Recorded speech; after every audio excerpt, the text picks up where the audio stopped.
Good morning dear students. मैं महासिंह नाहरवाल, व्याख्याता जीव विज्ञान, एटीएस स्कूल द्वारा संचालित जीव विज्ञान विषय की ऑनलाइन कक्षा में आप सभी का हार्दिक स्वागत करता हूं। प्यारे विद्यार्थियों, पिछले वीडियो में हमने जीव विज्ञान के प्रथम अध्याय सजीव जगत के बिंदु, सजीवों के अंदर पाए जाने वाले विभिन्न लक्षण और उन लक्षणों के आधार पर जीवों में क्या क्या डिफरेंस होता है, उन्हें कैसे डिवाइड किया जा सकता है। इसके अलावा हमने द्विपदनाम पद्धति के कौन कौन से चरण हैं जिनके आधार पर जीव का वैज्ञानिक नामकरण किया जाता है, जिसमें वंश और जाति को मिला करके वैज्ञानिक नाम लिखा जाता है, का अध्ययन किया है। आज हम इस पाठ के अगले टॉपिक वर्गीकी का अध्ययन करने वाले हैं। वर्गीकी क्या है?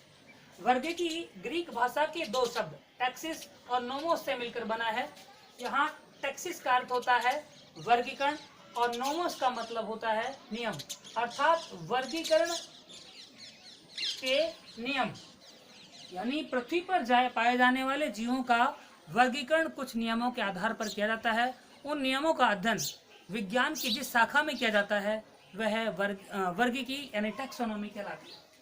इसका थोड़ा सा विस्तृत रूप में अध्ययन देखें तो कुछ पॉइंट और हैं जिनका इस शाखा में अध्ययन किया जाता है, जो है जीवों की पहचान और उनका नामकरण, यानी जीव विज्ञान की वह शाखा जिसमें जीवों की पहचान, उनका नामकरण, वर्गीकरण के नियम व आधार का अध्ययन किया जाता है, उसे ही वर्गीकी अर्थात टैक्सोनॉमी कहते हैं।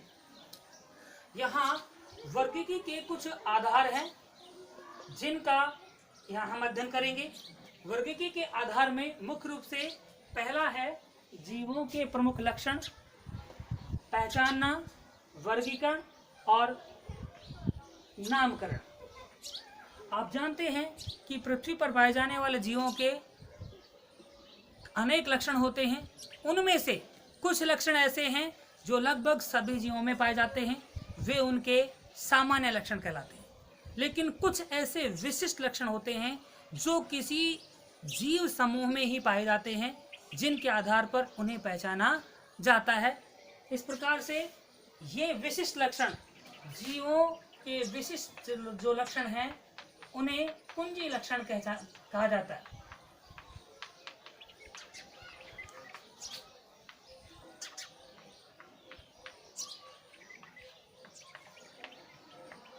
उन्हें कुंजी लक्षण कहा जाता है।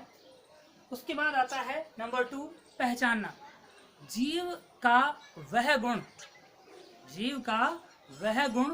जिसके आधार पर जीव में उपस्थित विशिष्ट लक्षणों के आधार पर जीव को पहचाना जाता है, ताकि उसे वर्गीकृत करते समय पृथक से रखा जा सके, पृथक से व्यवस्थित किया जा सके। आप जानते हैं कि जैसे कुत्ता है और बिल्ली है, हम दोनों को एक जीव नहीं कह सकते, क्योंकि हम जानते हैं कि कुत्ते में कौन से लक्षण हैं और बिल्ली में कौन से लक्षण हैं। बिल्ली के लक्षण है कुत्ते में नहीं पाए जाते, इसलिए बिल्ली को हम कुत्ता नहीं कह सकते, और कुत्ते के अंदर जो लक्षण है वो बिल्ली में नहीं पाए जाते, इसलिए कुत्ते को बिल्ली नहीं कहा जा सकता। इसका मतलब है कि प्रत्येक जीव के अंदर कोई विशिष्ट लक्षण होते हैं जिसके आधार पर उसे पहचाना जाता है। इस प्रकार से पहचान हो। उसके बाद आता है क्लासिफिकेशन, वर्गीकरण। पृथ्वी पर पाए जाने वाले जितने भी जीव हैं, उन जीवों को हम उनके समान लक्षणों के आधार पर समूहों में व्यवस्थित करते हैं। इसी प्रकार यहाँ पे इसकी डेफिनेशन देंगे। जीवों में लक्षणों की समानताओं और असमानताओं के आधार पर उन्हें छोटे छोटे समूहों में व्यवस्थित करना ही क्लासिफिकेशन, वर्गीकरण कहलाता है। नंबर 4 आता है नोमेनक्लेचर, नामकरण। आप जानते हैं कि जितने भी जीव हैं उन सब को विश्व के अनेक देशों में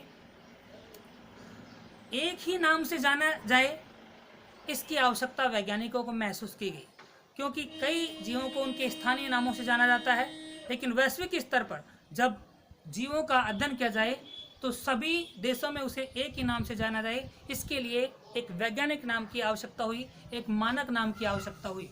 वो मानक नाम ऐसा है जिससे कि सभी देशों में जीव को उसी एक नाम से जाना जाता है। इस प्रकार किसी भी जीव को एक मानक नाम देना ही उसका नामकरण कहलाता है, जिसका हम द्विपद नाम पद्धति के आधार पर पहले ही अध्ययन कर चुके हैं, जिसके में प्रथम पद वंश का और द्वितीय पद जाति को जोड़ करके लिखा जाता है। यहाँ पर नामकरण मानक नाम देना ही होता है। इस प्रकार से वर्गीकी का जो टॉपिक है ये हमारा क्लियर होता है। इसके बाद नेक्स्ट अगले वीडियो।